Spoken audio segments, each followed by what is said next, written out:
वो वर्तमान हूं पुत्री, जो अपने अतीत से भी लज्जित है और अपने भविष्य से भी। और ये मेरा दंड है कि मैं इस बाणों की शैया पर लेटा लेटा उस भरतवंश के सर्वनाश का दृश्य देख रहा हूं, जिसे बचाने के लिए मैंने अन्याय का पक्ष लिया। और मेरी विवशता देखो पुत्री, कि मेरी वही प्रतिज्ञा मुझे प्राण त्यागने की आज्ञा नहीं दे रही, क्योंकि जितना मेरा हस्तिनापुर आज आरक्षित है, उतना आरक्षित पहले कभी नहीं रहा। मैं आपकी विवशता समझती हूं ताजश्री, किंतु मैं वासुदेव को कभी क्षमा नहीं करूंगी। यदि वो सचमुच चाहते तो इस युद्ध को रोक सकते थे। चाहे दुर्योधन वीर गति को प्राप्त हो, चाहे युधिष्ठिर, किंतु आग तो मेरी ही कोख में लगनी है। आप ही बताइए ताजश्री, मेरी ममता कितने शवों का बोझ ढो सकती है।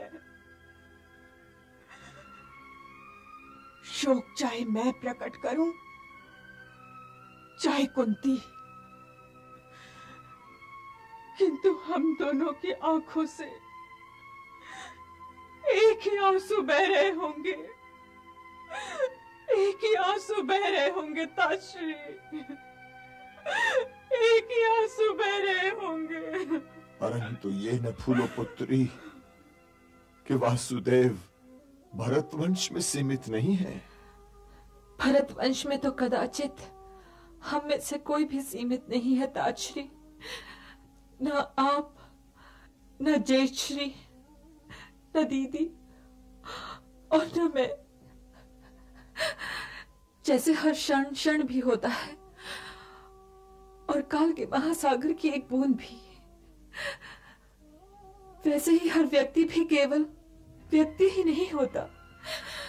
यदि मैं केवल कुंती होती ताजश्री, तो आज अपने पुत्रों के शिविर में होती।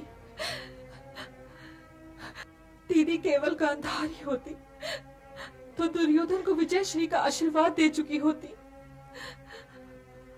हम सब एक श्रृंखला के बीच की कड़ी हैं। जो बीत गया हम उसके उत्तराधिकारी हैं, और जो बीतने वाला है उसके उत्तरदायी। हम वर्तमान है ताजश्री, हम वर्तमान है, जिसका आरंभिक क्षण आप हैं, और हम सभी वाणों की शैया पर हैं। आपकी शैया दिखाई दे रही है ताजश्री, मेरी और दीदी के वाणों की शैया दिखाई नहीं दे रही है। इसीलिए तो हम दोनों आपके पास इस पीड़ा का उपचार पूछने आई हैं ताजश्री।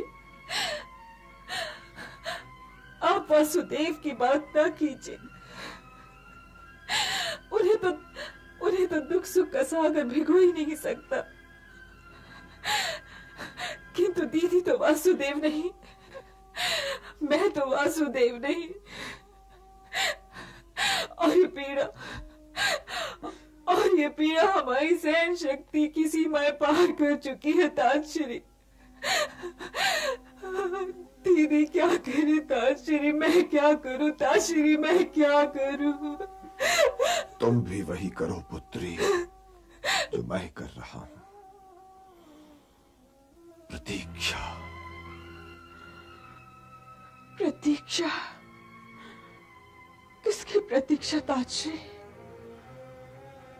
युद्ध के अंत की, हस्तिनापुर की सुरक्षा की प्रतीक्षा करो पुत्री। और ये समझ लो कि न मेरा कोई महत्व है, न तुम्हारा, न ही अर्जुन का, न ही दुर्योधन का। महत्वपूर्ण केवल हस्तिनापुर और उसकी सुरक्षा है पुत्री। ये मत सोचो कि विजय का अमृत कौन पिएगा और पराजय का विष कौन। केवल हस्तिनापुर के विषय में सोचो पुत्री, पीड़ा कम हो जाएगी। चिंता अपनी छोड़कर रखे राष्ट्र का ध्यान। धन्य धन्य इस भूमि के भीष्म सपूत महान। भीष्म सपूत महान। भारत भूमि अखंड हो रहे सुरक्षित देश। युग युग तक जीवित रहे यही अमर संदेश। यही अमर संदेश।